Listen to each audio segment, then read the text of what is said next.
Albert Einstein ಜಗತ್ತಲ್ಲೇ ಅತಿ ಬುದ್ಧಿವಂತ scientist. ಇವರೆಷ್ಟು ಬುದ್ಧಿವಂತ ಅಂದರೆ ಜಗತ್ತಲ್ಲೇ ಇವರಷ್ಟು IQ ಯಾರಿಗೂ ಇರಲಿಲ್ಲ. ಇವ್ರದ್ದು IQ ಆಲ್ಮೋಸ್ಟ್ 160 ಇತ್ತು. ಈ ಆಲ್ಬರ್ಟ್ ಐನ್ಸ್ಟೀನ್ ಹೇಳ್ತಾರೆ, compound interest is the 8th wonder of the world. Those who know it they earn it, those who doesn't they pay it. ಅಂದರೆ ಕಾಂಪೌಂಡ್ ಇಂಟ್ರೆಸ್ಟ್ ಅನ್ನೋದು ಜಗತ್ತಿನ 8ನೇ ಅದ್ಭುತ. ಯಾರಿಗೆ ಕಾಂಪೌಂಡ್ ಇಂಟ್ರೆಸ್ಟ್ ಬಗ್ಗೆ ಗೊತ್ತಿದೆ ಅವನು ಅದರಿಂದ ದುಡ್ಡು ಮಾಡ್ತಾನೆ, ಯಾರಿಗೆ ಅದ್ರ ಬಗ್ಗೆ ಗೊತ್ತಿಲ್ಲ ಅವನು ಅದರಿಂದ ದುಡ್ಡು ಕಳ್ಕೊತಾನೆ.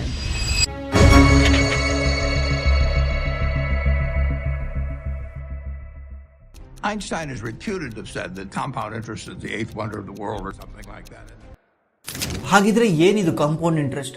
ಇದನ್ನ ಅರ್ಥ ಮಾಡ್ಕೊಳೋದು ಹೆಂಗೆ? ಇದನ್ನ ಅರ್ಥ ಮಾಡ್ಕೊಬೇಕಂದ್ರೆ ನಾನು ಸ್ಟೋರಿ ಹೇಳ್ತೀನಿ.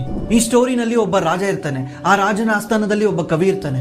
ಆ ಕವಿ ಆ ರಾಜನಿಗೋಸ್ಕರ ಒಂದು ಕವಿತೆ ರಚನೆ ಮಾಡಿರ್ತಾನೆ.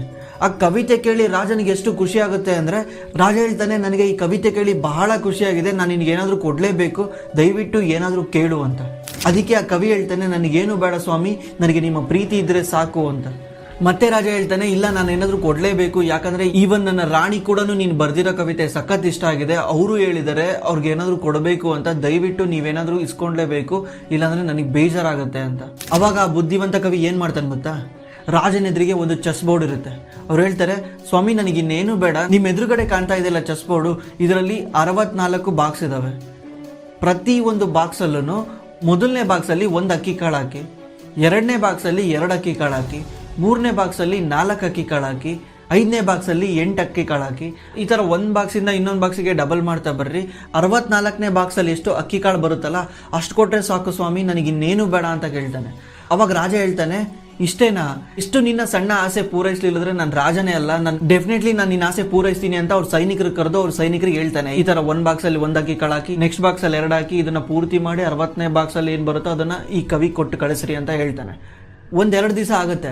ಅವಾಗ ಸೈನಿಕರು ರಾಜನ ಹತ್ರ ಬಂದು ಹೇಳ್ತಾರೆ, ಸ್ವಾಮಿ ನಮ್ಮ ರಾಜ್ಯದಲ್ಲಿ ನಮ್ಮ ದಾಸ್ತಾನದಲ್ಲಿ ಏನೇನು ಅಕ್ಕಿ ಕಾಳಿದ್ವಲ್ಲ ಎಲ್ಲನೂ ಹಾಕಿದ್ದೀವಿ, ಇನ್ನೂ ಎಷ್ಟೋ ಬಾಕ್ಸ್ಗಳು ತುಂಬಿದಾವೆ, ಬಟ್ ಆದರೆ ನಮ್ಮ ಹತ್ರ ಇರೋ ಎಲ್ಲ ದಾಸ್ತಾನು ಖಾಲಿ ಆಗೋಗ್ಬಿಟ್ಟಿದೆ, ಈಗ ಮತ್ತೆ ಹೊರಗಡೆಯಿಂದ ತರಿಸ್ಬೇಕು ಸ್ವಾಮಿ ನೆಕ್ಸ್ಟ್ ಕಂಟಿನ್ಯೂ ಮಾಡೋಕ್ಕೆ ಅಂತ ಹೇಳ್ತಾರೆ. ರಾಜನ್ಗೆ ಆಶ್ಚರ್ಯ ಆಗಿಬಿಡುತ್ತೆ, ಅದೇನು ಖಾಲಿ ಆಗುತ್ತೆ? ಅವನು ಹೋಗಿ ನೋಡ್ತಾನೆ, ಇನ್ನೂ 10 ಬಾಕ್ಸ್ ಖಾಲಿ ಇರುತ್ತೆ. ಹಾಗಿದ್ರೆ ಆ ಕವಿ ಕೇಳಿರೋ ಅಕ್ಕಿ ಕಾಳುಗಳ ಸಂಖ್ಯೆ ಅಷ್ಟು ದೊಡ್ಡದಾಗಿತ್ತ? ಇದನ್ನು ಅರ್ಥ ಮಾಡ್ಕೊಬೇಕಂದ್ರೆ ಒಂದು ಸಿಂಪಲ್ ಕ್ಯಾಲ್ಕುಲೇಷನ್ ತಗೊಳ್ಳಿ. ಟೋಟಲ್ 64ನೇ ಬಾಕ್ಸ್ವರೆಗೂ ಬರೋ ಅಷ್ಟೊತ್ತಿಗೆ ಅಕ್ಕಿ ಕಾಳುಗಳ ಸಂಖ್ಯೆ 92,235 ಇಂಟು 10⁻14 ಆಗಿರುತ್ತೆ. ಇದು ಎಷ್ಟು ದೊಡ್ಡ ಅಕ್ಕಿ ಕಾಳುಗಳ ಸಂಖ್ಯೆ ಅಂದರೆ, ಈಗ ಅಕ್ಕಿ ಕಾಳುಗಳ ಸಂಖ್ಯೆನ ನಾವು ಅರ್ಥ ಮಾಡ್ಕೊಳಕ್ಕಾಗಲ್ಲ, ಅದ್ರ ಬದಲು ಇದು ಎಷ್ಟು ಬೆಲೆ ಬಾಳುತ್ತೆ ಅಂತ ಅರ್ಥ ಮಾಡ್ಕೊಬೇಕು. ಇದು ಎಷ್ಟು ಬೆಲೆ ಬಾಳುತ್ತೆ ಅಂದರೆ $132 ಟ್ರಿಲಿಯನ್ ಅಂದರೆ ಇವತ್ತು ನಮ್ಮ ಪ್ರಪಂಚ ವರ್ಲ್ಡ್ GDP ಇರೋದು $112 ಟ್ರಿಲಿಯನ್. ಅಂದರೆ ಇಡೀ ನಮ್ಮ ಪ್ರಪಂಚನ ಒಂದು ತಕಡಿನಲ್ಲಿ ತೂಗಿದ್ರೂ ಕೂಡ ಇಷ್ಟು ಬೆಲೆ ಬಾಳಲ್ಲ, ಅಷ್ಟು ದೊಡ್ಡ ಜಾಸ್ತಿ ಅಮೌಂಟ್ ಆಗಿರುತ್ತೆ. This is the power of compounding. Einstein ಹೇಳಿರೋದು ಅದೇನೆ, ಯಾರಿಗೆ ಅರ್ಥ ಮಾಡ್ಕೊತಾನೆ ಅವನು ಅರ್ನ್ ಮಾಡ್ತಾನೆ, ಯಾರು ಅರ್ಥ ಮಾಡ್ಕೊಳಲ್ಲ ಅವನು ಪೇ ಮಾಡ್ತಾನೆ. ಇಲ್ಲಿ ಯಾರು ಪೇ ಮಾಡಿದ್ದು? ರಾಜ. ಯಾರು ಅರ್ನ್ ಮಾಡಿದ್ದು? ಆ ಕವಿ. ನಿಮಗಿನ್ನೂ ಸಿಂಪಲ್ ಆಗಿ ಅರ್ಥ ಆಗಬೇಕಂದ್ರೆ, ನಿಮ್ಮ ಹತ್ರ ಒಂದು ನ್ಯೂಸ್ ಪೇಪರ್ ಇದೆ. ನ್ಯೂಸ್ ಪೇಪರ್ ಅಥವಾ ನಾರ್ಮಲ್ A4 ಶೀಟ್ ಪೇಪರ್, ಇಲ್ಲ ದೊಡ್ಡ ಇರೋ ಪೇಪರ್, ಸುಮ್ಮನೆ ಯಾವುದೋ ಒಂದು ಪೇಪರ್ ಅಂತ ಎಕ್ಸಾಂಪಲ್ ತಗೊಳ್ಳಿ. ಪೇಪರ್ನ ನಾವೇನು ಮಾಡಬೇಕು? ನಾವು 45 ಟೈಮ್ ಮಡಿಸ್ಬೇಕು. 45 ಟೈಮ್ ಅಂದರೆ ಇದೊಂದು ಪೇಪರಾ? ಈ ಪೇಪರ್ನ ನಾನು ಏನು ಮಾಡ್ತೀನಿ, ಇದನ್ನು 1 ಟೈಮ್ ಮಡಿಸ್ತೀನಿ, 2 ಟೈಮ್ ಮಡಿಸ್ತೀನಿ, 3 ಟೈಮ್ ಮಡಿಸ್ತೀನಿ, 4 ಟೈಮ್ ಮಡಿಸ್ತೀನಿ. ಈ ಥರ ನಾವು ಇದನ್ನು 45 ಸಲ ಮಡಿಸಿದ್ರೆ ಇದ್ರ ಉದ್ದ ಎಷ್ಟಾಗಿರುತ್ತೆ ಗೊತ್ತಾ? ನೀವು ಕೇಳ್ಬೋದು, 40 ಟೈಮ್ ಹೆಂಗೆ ಮಡ್ಸೋಕ್ಕಾಗುತ್ತೆ ಸರ್ ಈ ಸಣ್ಣ ಪೇಪರ್ನ? ಸಣ್ಣ ಪೇಪರೇ ಬೇಡ, ದೊಡ್ಡ ಪೇಪರೇ ತಗೊಳ್ಳಿ. ಈ ಮನೆಯಷ್ಟು ಪೇಪರ್ ತಗೊಳ್ಳಿ. ಮನೆಯಷ್ಟು ಪೇಪರ್ ತಗೊಂಡು ಅದನ್ನು 45 ಸಲ ಮಡಿಸಿ. 45 ಸಲ ಮಡಿಸಿದ್ರೆ ಆ ಪೇಪರ್ನ ಉದ್ದ ಅಂದರೆ ಈಗ ಮಡಿಸಿರ್ತೀವಲ್ಲ, ಈ ಪೇಪರ್ನ ಉದ್ದ ಎಷ್ಟಾಗಿರುತ್ತೆ ಗೊತ್ತಾ? ಎಷ್ಟಾಗಿರ್ಬೋದು? ಇಷ್ಟುದ್ದ? ಇಲ್ಲ ಒಂದು ಫೋನ್ ಅಷ್ಟು? ಇಲ್ಲ ಒಂದು ಮನೆ ಅಷ್ಟು? ಇಲ್ಲ ಜಗತ್ತಲ್ಲೇ ಅತಿ ದೊಡ್ಡ ಬಿಲ್ಡಿಂಗ್ ಬುರ್ಜ್ ಖಲೀಫಾ ಅಷ್ಟು? ಎಷ್ಟಾಗುತ್ತೆ ಗೊತ್ತಾ? ನಾವು ಆ ಪೇಪರ್ನ ಮಡ್ಸ್ಕೊಂಡು ನಾವು ಭೂಮಿ ಮೇಲೆ ಹಿಂಗೆ ಮಡ್ಸ್ಕೊಂಡು ಬಂದರೆ ಅದ್ರ ಉದ್ದ ಚಂದ್ರನ ಹತ್ರ ತಲುಪುತ್ತೆ. ನೀವು ಮಡ್ಚಿರೋ ಪೇಪರ್ನ ಉದ್ದ ಚಂದ್ರನಷ್ಟು ದೂರ ಹೋಗುತ್ತೆ, ಕೇವಲ 45 ಸಲ ಮಡ್ಚಿದ್ರೆ. ಅದೇ ನೀವು 46 ಸಲ ಮಡ್ಚಿದ್ರೆ ಅದು ಚಂದ್ರನಿಂದ ವಾಪಸ್ ಬರುತ್ತೆ. This is the power of compounding. ನೀವು ಇದನ್ನು ಕ್ಯಾಲ್ಕುಲೇಷನ್ ಮಾಡಬೇಕಾದ್ರೆ ಒಂದು ಪೇಪರ್ನ ಥಿಕ್ನೆಸ್ ಎಷ್ಟಿರುತ್ತೆ 0.001 ಇರುತ್ತೆ.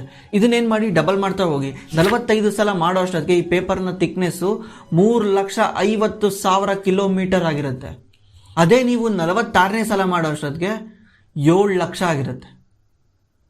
ಚಂದ್ರನ ಹತ್ರ ಹೋಗಿ ವಾಪಸ್ ಬರೋಷ್ಟಾಗಿರುತ್ತೆ. This is the power of compounding. ನೀವು ಅನ್ಕೊಂತಿರ್ಬೋದು. ಸೊ ಇಲ್ಲಿ ಜೀವನಿಧಿ ಪ್ರಾಜೆಕ್ಟಲ್ಲಿ ಕಾಂಪೌಂಡಿಂಗ್ ಇಂಟ್ರೆಸ್ಟ್ ಬರೋಲ್ಲ, ಕಾಂಪೌಂಡಿಂಗ್ ಐಡಿಯಾಸ್ ಬರುತ್ತೆ, ಕಾಂಪೌಂಡಿಂಗ್ ಎಫೆಕ್ಟ್ ಆಗ್ತಾ ಇರುತ್ತೆ. ಇಲ್ಲಿ ಎವ್ರಿ ಡೇ ನಿಮ್ಮ ಐಡಿಯಾಸ್ಗಳು ಡಬಲ್ ಆಗ್ತಾ ಇರುತ್ತೆ. ಈಗ ಒಬ್ಬ ವ್ಯಕ್ತಿ ಬರ್ತಾರೆ, ಜಸ್ಟ್ ಅವರು ಒಂದಿಬ್ಬರನ್ನ ರೆಫರ್ ಮಾಡ್ತಾರೆ, ಮತ್ತು ಅವರಿಬ್ಬರು ಬರ್ತಾರೆ, ಅವರಿಬ್ಬರು ರೆಫರ್ ಮಾಡ್ತಾರೆ. ಈ ಥರ ಡಬಲ್ ವಿತಿನ್ ಒನ್ ಡೇಲೂ ಆಗುತ್ತೆ, 1 ವೀಕಲ್ಲೂ ಆಗುತ್ತೆ, 1 ಮಂತಲ್ಲೂ ಆಗುತ್ತೆ. ಸೊ ಈ ರೀತಿ ಡಬಲ್ ಆಗಿ ನಮಗೆ ಐಡಿಗಳು ಡಬಲ್ ಆದಾಗ ನಂಬರ್ ಆಫ್ ಐಡಿಸ್ ತುಂಬ ಬರುತ್ತೆ. ಸೊ ಆವಾಗ ಐಡಿಗಳು ಬಂತಾದಮೇಲೆ ನಮಗೆ ದುಡ್ಡು ಬಂದೇ ಬರುತ್ತೆ. ಆ ಥರ ಇದು ಕಾಂಪೌಂಡಿಂಗ್ ಎಫೆಕ್ಟ್ ಆಗುತ್ತೆ ನಮ್ಮ ಜೀವನಿಧಿಯಲ್ಲಿ.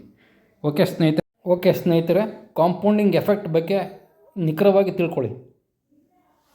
ಜೊತೆಗೆ ಮ್ಯಾಜಿಕ್ ಆಫ್ 5 ಮತ್ತು ಕ್ರೌಡ್ ಫಂಡಿಂಗು ಎರಡೂ ಸಬ್ಜೆಕ್ಟನ್ನ ಕರೆಕ್ಟಾಗಿ ಅರ್ಥ ಮಾಡ್ಕೊಳ್ಳಿ. ಮ್ಯಾಜಿಕ್ ಆಫ್ 5 ಅಂದರೆ ನಾವು 5 ಜನ ರೆಫರ್ ಮಾಡ್ತೀವಿ, ಅವರು 5 ಜನ ರೆಫರ್ ಮಾಡ್ತಾರೆ, ಆ ಥರ. ಮತ್ತು ಕ್ರೌಡ್ ಫಂಡಿಂಗ್ ಅಂತ ಅಂದರೆ it is a crowd plus funding.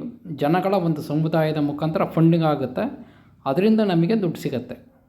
So compounding effect, crowd funding, magic of 5 ಈ 3 ಕೂಡ ಭಾಳ ಇಂಪಾರ್ಟೆಂಟು.